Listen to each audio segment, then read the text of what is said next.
Alice's Adventures in Wonderland by Lewis Carroll. Chapter 12. Alice's Evidence. "Here!"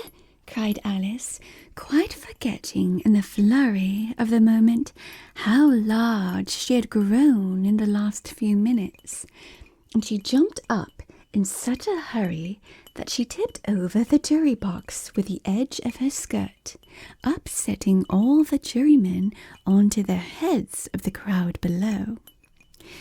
And there they lay sprawling about, reminding her very much of a globe of goldfish she had accidentally upset the week before. "Oh, I beg your pardon," she exclaimed in a tone of great dismay, and began picking them up again as quickly as she could, for the accident of the goldfish kept running in her head, and she had a vague sort of idea that they must be collected at once and put back into the jury box, or they would die. "The trial cannot proceed," said the king in a grave voice, "until all the jurymen are back in their proper places.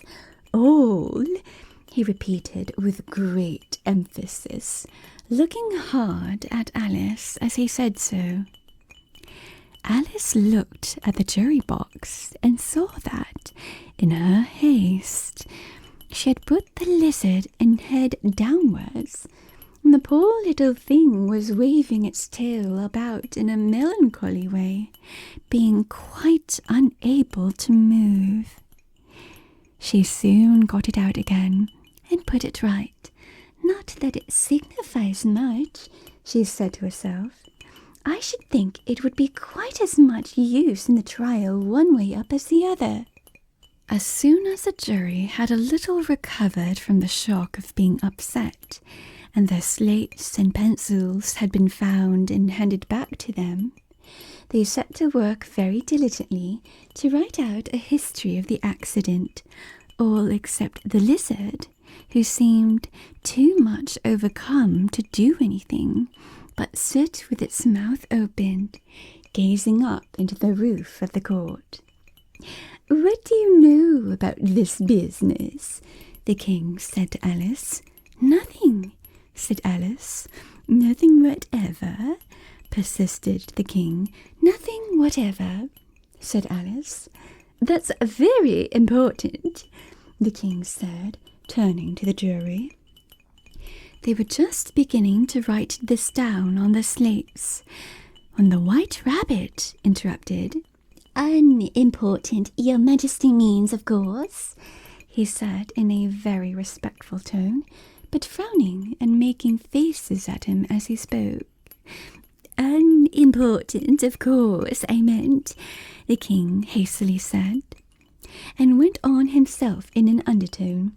"Important, unimportant, unimportant, important," as if he were trying which word sounded best. Some of the jury wrote it down important, and some unimportant. Alice could see this, as she was near enough to look over the slates. "But it doesn't matter a bit," she thought to herself. At this moment, the king, who had been for some time busily writing in his notebook, called out, "Silence!" and read out from his book, "Rule 42. All persons more than a mile high to leave the court." Everybody looked at Alice. "I'm not a mile high," said Alice. "You are," said the king. "Nearly 2 miles high," added the queen. "Well, I shan't go, at any rate," said Alice. "Besides, that's not a regular rule. You invented it just now." "It's the oldest rule in the book," said the king. "Then it ought to be number 1, said Alice. The king turned pale and shut his notebook hastily. "Consider your verdict," he said to the jury in a low, trembling voice. "There's more evidence to come yet, please, your majesty," said the White Rabbit, jumping up in a great hurry. "This paper has just been picked up." "What's in it?" said the Queen. "I haven't opened it yet," said the White Rabbit, "but it seems to be a letter written by the prisoner to somebody." "It must have been that," said the King, "unless it was written to nobody, which isn't usual, you know."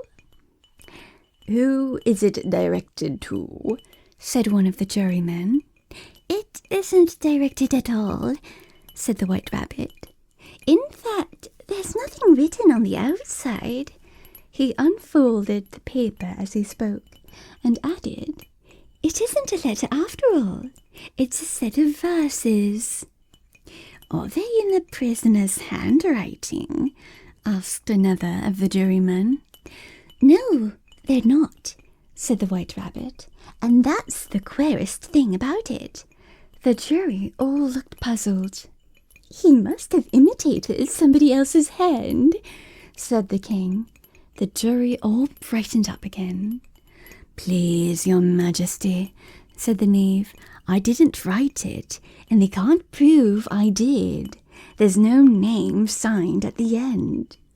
"If you didn't sign it," said the King, "that only makes the matter worse.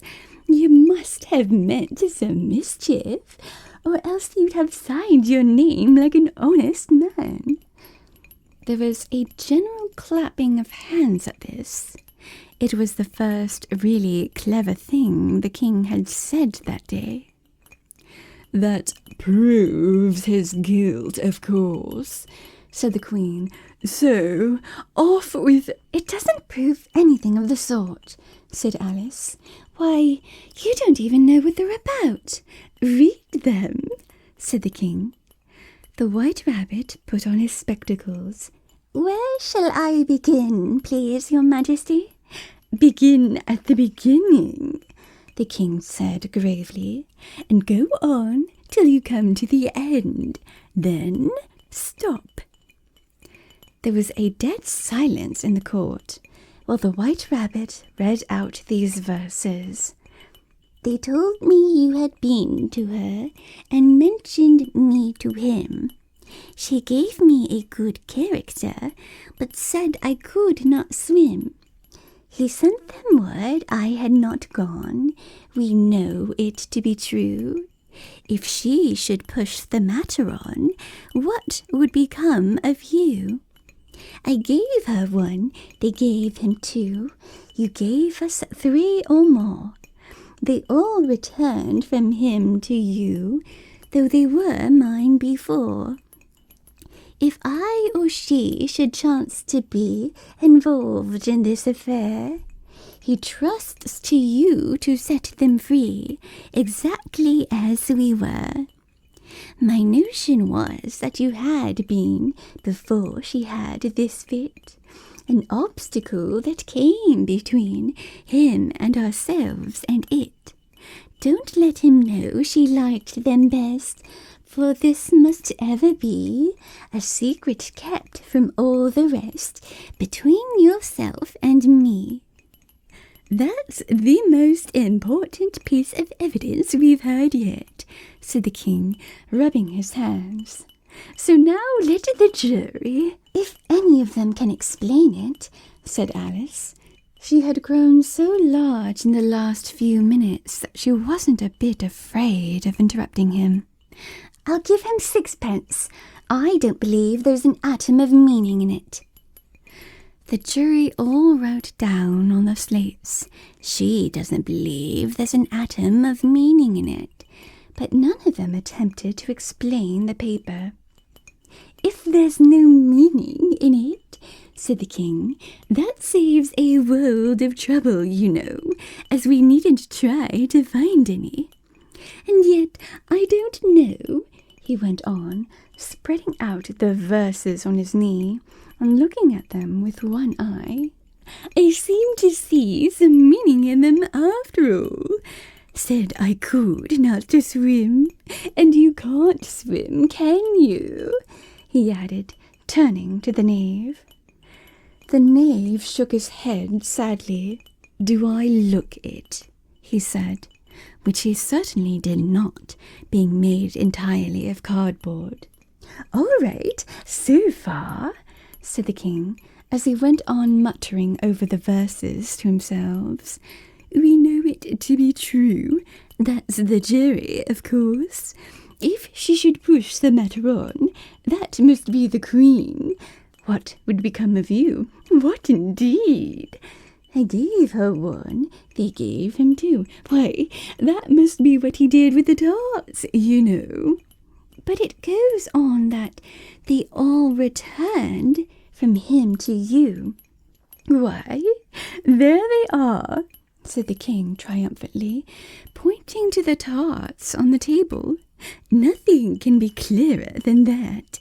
Then again, before she had this fit—" "You never had fits, my dear, I think," he said to the queen. "Never," said the queen furiously, throwing an inkstand at the lizard as she spoke. The unfortunate little Bill had left off writing on his slate with one finger, as he found it made no mark, but now he hastily began writing again, using the ink that was trickling down his face for as long as it lasted. "Then the words don't fit you," said the king, looking round the court with a smile. There was a dead silence. "It's a pun," the king added in an angry tone, and everybody laughed. "Let the jury consider the verdict," the king said, for about the 20th time that day. No, said the queen. "Sentence first, verdict afterwards." "Stuff and nonsense," said Alice loudly. "The idea of having the sentence first." "Hold your tongue," said the queen, turning purple. "I won't," said Alice. "Off with her head," the queen shouted at the top of her voice. Nobody moved. "Who cares for you?" said Alice. She had grown to her full size by this time. "You're nothing but a pack of cards." At this, the whole pack rose up into the air and came flying down upon her. She gave a little scream, half of fright and half of anger, and tried to beat them off, and found herself lying down on the bank, with her head in the lap of her sister, who was gently brushing away some dead leaves that had fluttered down from the trees upon her face. "Wake up, Alice dear," said her sister. "Why, what a long sleep you've had." "Oh, I've had such a curious dream," said Alice, and she told her sister, as well as she could remember them, all these strange adventures of hers that you have just heard. And when she had finished, her sister kissed her and said, "It was a curious dream, dear, certainly, but now run in to your tea. It's getting late." So Alice got up and ran off, thinking while she ran, as well as she might, what a wonderful dream it had been. But her sister sat still just as she had left her, leaning her head, watching the setting sun and thinking of little Alice and all her wonderful adventures, till she too began dreaming after a fashion. And this was her dream. First she dreamed of little Alice herself, and once again the tiny hands were clasped upon her knee, and the bright eager eyes were looking up into hers. She could hear the very tones of her voice, and see that queer little toss of her head to keep back the wandering hair that would always get into her eyes. And still as she listened, or seemed to listen. The whole place around her became alive with the strange creatures of her little sister's dream.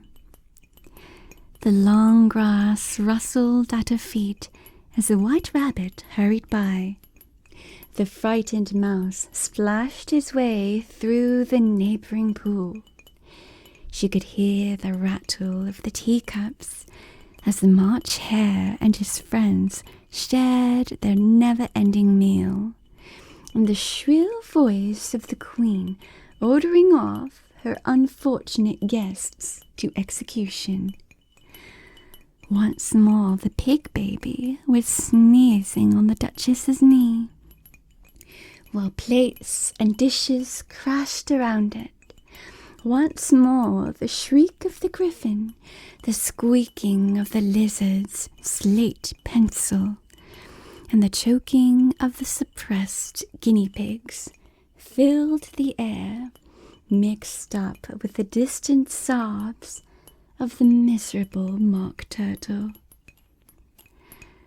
So she sat on with closed eyes and half believed herself in Wonderland, though she knew she had but to open them again, and all would change to dull reality. The grass would only be rustling in the wind, and the pool rippling to the waving of the reeds. The rattling teacups would change to the tinkling sheep bells, and the Queen's shrill cries to the voice of the shepherd boy, and the sneeze of the baby, the shriek of the griffin, and all the other queer noises would change, she knew, to the confused clamour of the busy farmyard, while the lowing of the cattle in the distance would take the place of the mock turtle's heavy sobs.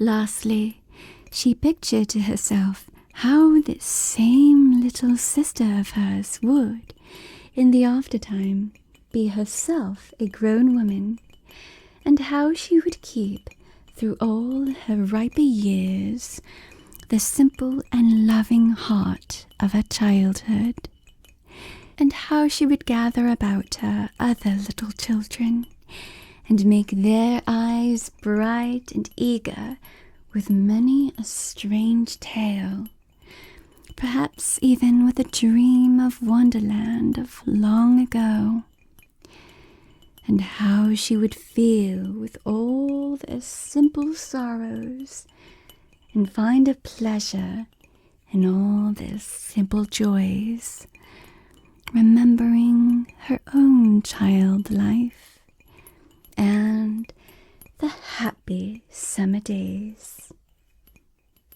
The end.